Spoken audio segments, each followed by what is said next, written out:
Hello students, as we all know that we have left out with last unit, and today we are going to cover up one of the topic by name cooperative organization.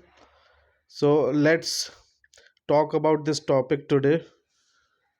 So cooperative organization, basically, corporate of organization is an association of a person, usually of limited means, who have voluntarily joined together to achieve a common economic end through the formation of a democratically controlled organization, making equitable distribution to capital required and accepting a fair share of risk and benefits of undertaking.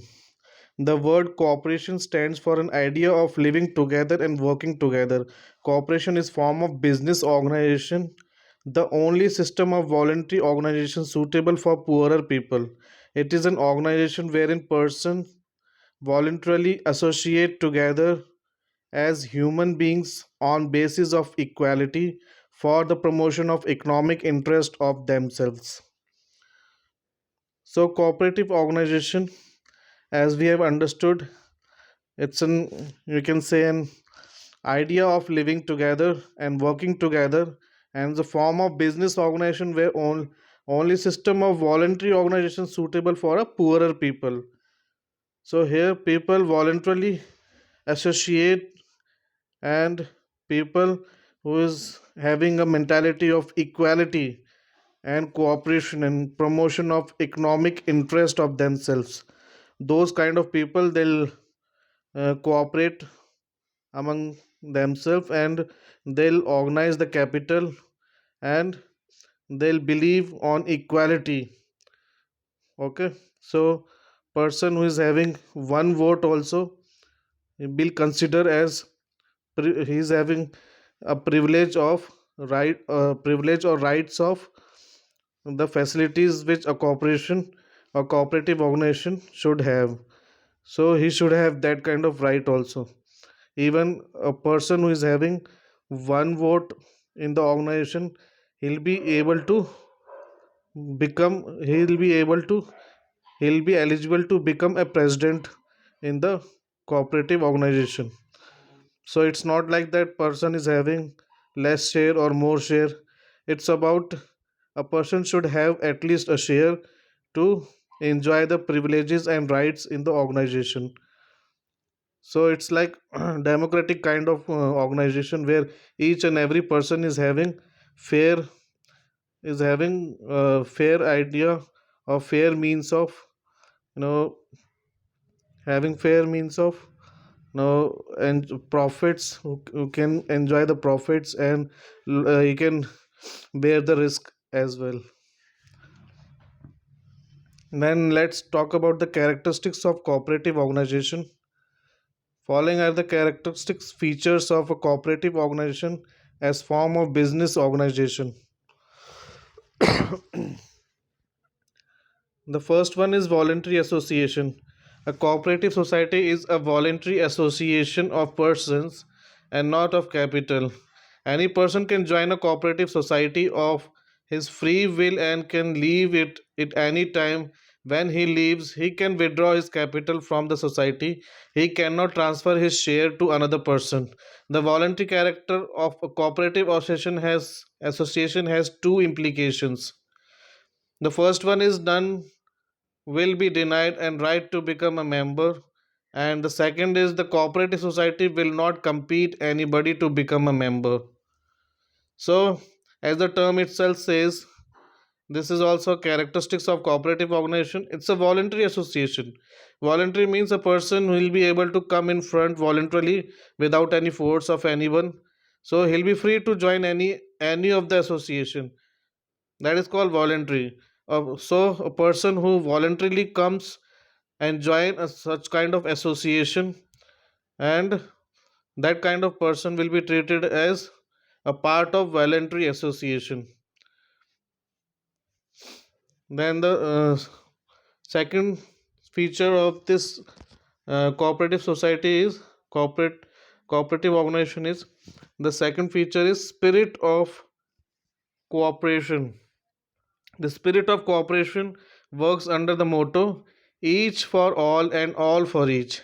This means that every member of a cooperative organization shall work in general interest of the organization as a whole and not of his self interest. Under cooperation, service is of supreme importance and self interest is of secondary importance. So, spirit of cooperation should be there. Whoever joins this cooperation, he should have the spirit of cooperation. So he'll be able to cooperate his part of work, he'll be able to cooperate his part of capital to the particular corporation or society. So he should not have any self interest, he should not have any kind of self interest, and he should work on the principle of general interest to the organization. That should be his motto. So he should have that kind of spirit. And it works on the principle that service, it works on the principle of service, that we have to give our full service to the organization, and we should give the supreme importance to the service only, and not of the self interest. Self interest will become the secondary importance. The first importance will be service to the organization, and service in terms of money, service in terms of work activity, service in terms of cooperation, service in terms of risk bearing. So all this comes under service. Here a person should give his full service to the cooperation. Then the third feature is democratic management. An individual member is considered not as capitalist but as a human being, and under cooperation economic equality is fully ensured by general rule one man one vote. Whether one contributes 50 rupees or 100 rupees as share capital, all enjoys equal rights and equal duties. A person having only one share can even become the president of the cooperative society. So the third feature is the most important one is democratic management. So it cooperative organization or cooperative society should have a democratic management style.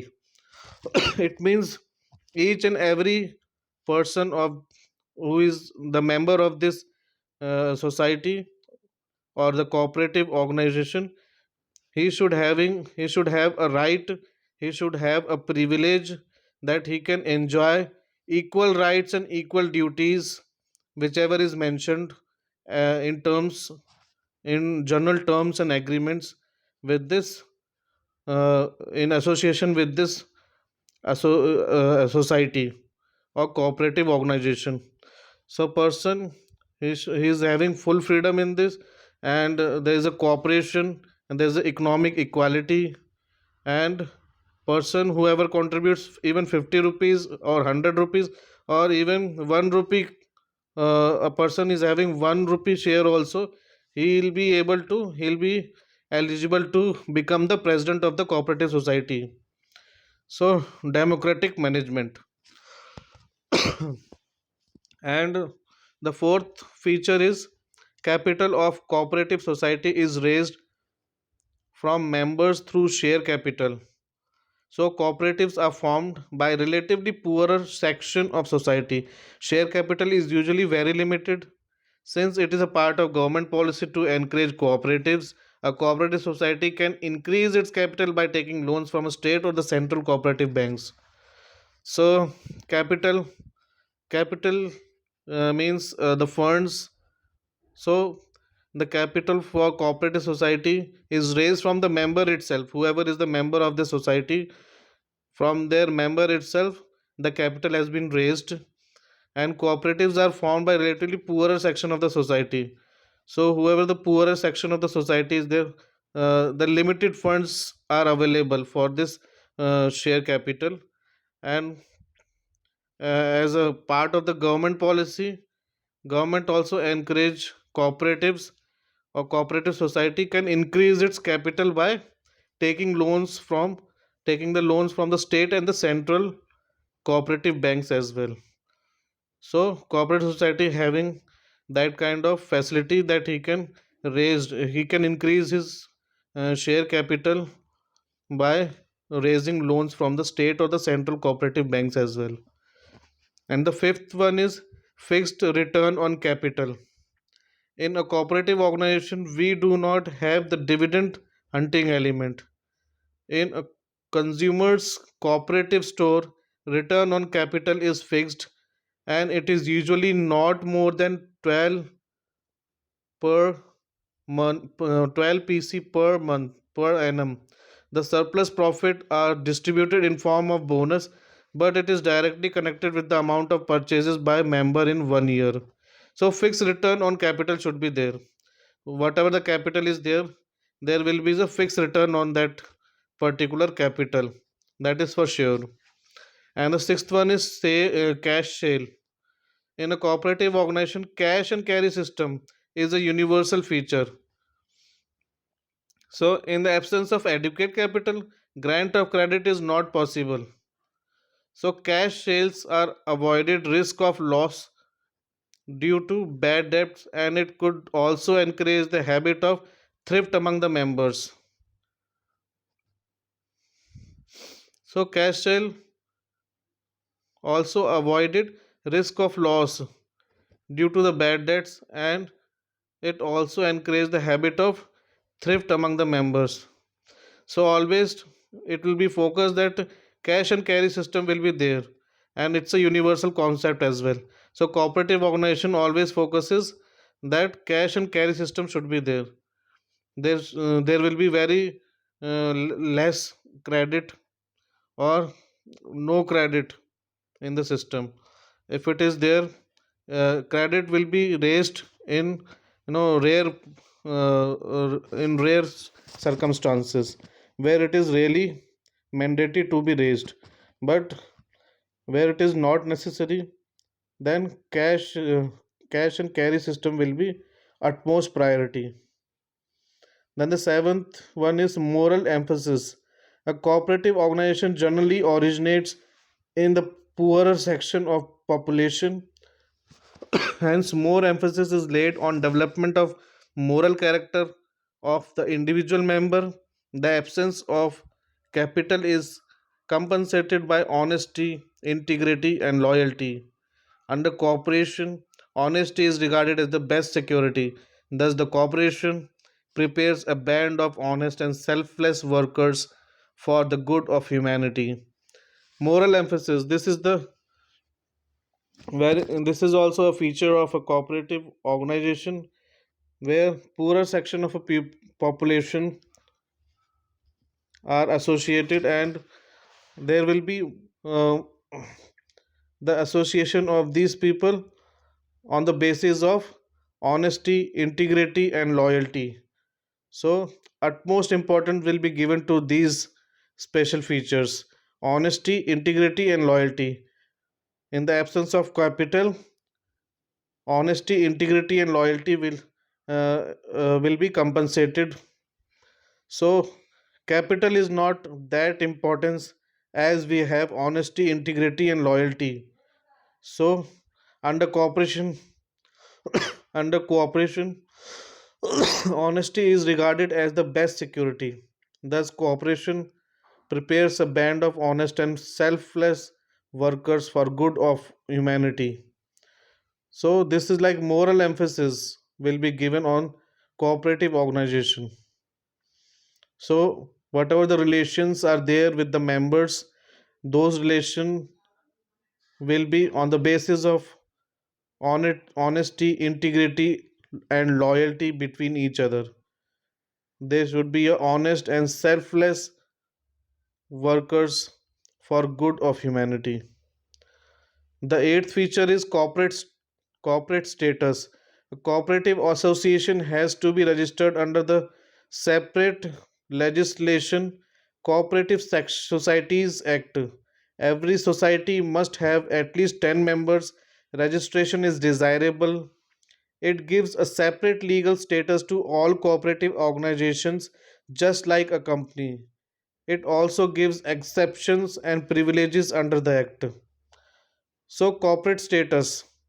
The cooperative association has to be registered under the separate legislation or Cooperative Societies Act. Every society must have at least 10 members. So, this is at least 10 members every society should have. And registration is desirable. Without registration, cooperative association doesn't exist. So, registration is mandatory. It gives a separate legal status to all cooperative organization. So, whoever deals in cooperative organization, it gives a separate legal status to all of them, whoever is the member of this organization. It also gives exemptions and privileges under the act. Under the act, whatever the exceptions and privileges are mentioned, all those will be applicable to all the members, whoever is the part of cooperative organization. So let's move on to the types of cooperatives.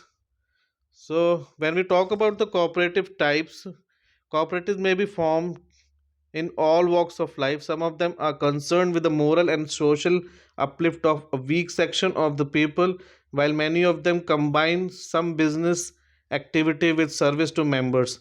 The principal types of business cooperatives are: the first one is cooperative credit societies.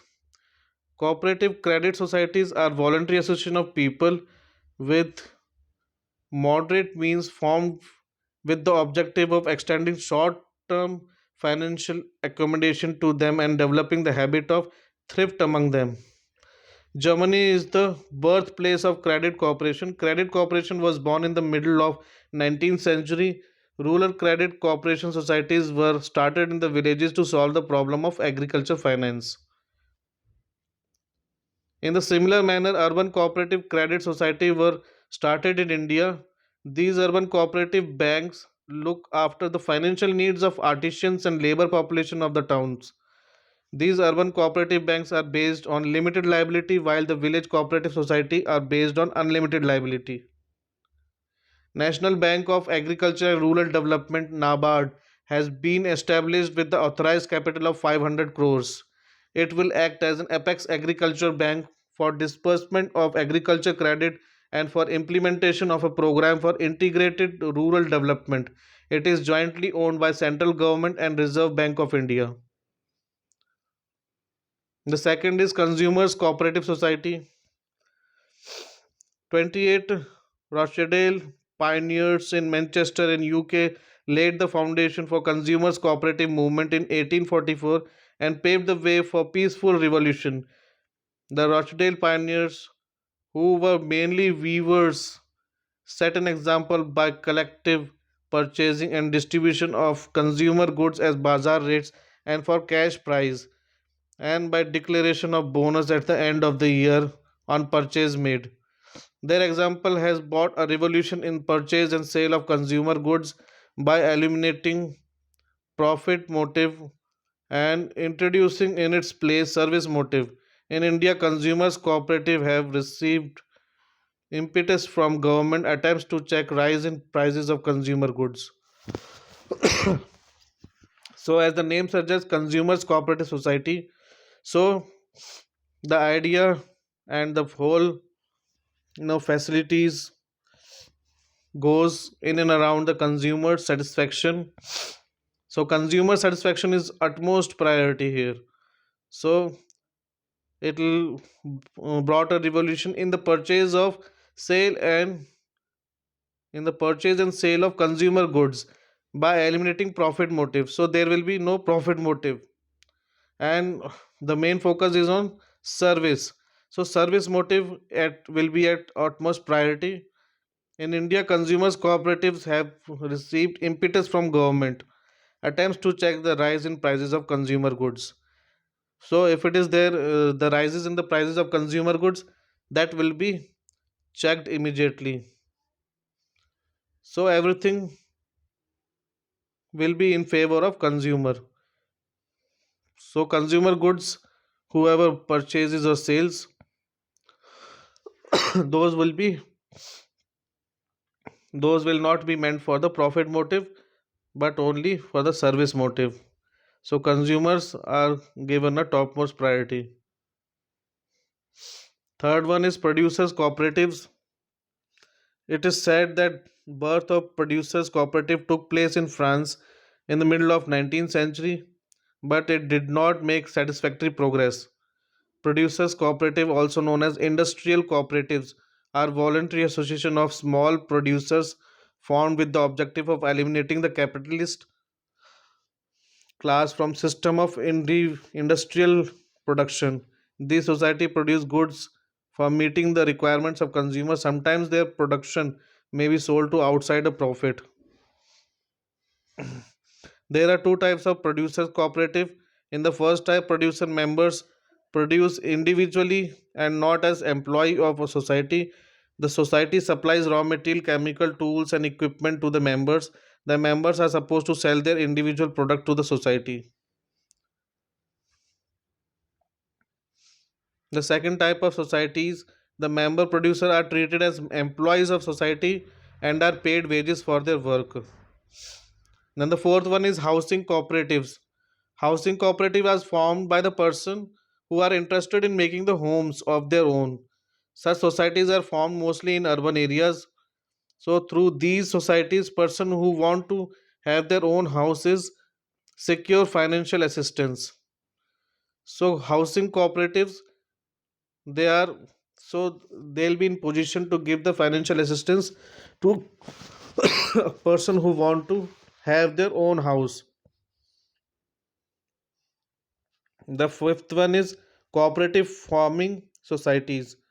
The cooperative farming societies are basically agriculture cooperatives formed for the purpose of achieving the benefit of large scale farming and maximizing agriculture output. Such societies are encouraged in India to overcome the difficulties of subdivision and fragmentation of holdings in the country. So, as the name suggests, cooperative farming societies. So, these societies help the farmers or help them to do the farming activities or agriculture activities in a smoother manner.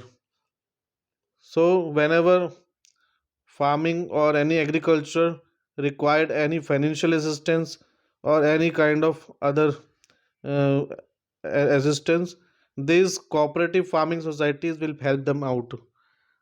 So, this will be all we have covered up today. If you have any doubt, you can just pin me up on my WhatsApp number. So, if you have any query or any of the topic you have not understood, you can personally contact me as well. My contact number is 6397635767. And if you have any doubts regarding the assignments or MCQs, you can also mail me at pgprakashgang@gmail.com, or you can call me directly on my official number, or you can WhatsApp me also on the same number 6397635767. And thanks for today. Tomorrow we are going to cover up new topic that I'll come up with very soon. So thanks for the today. Thanks for cooperating.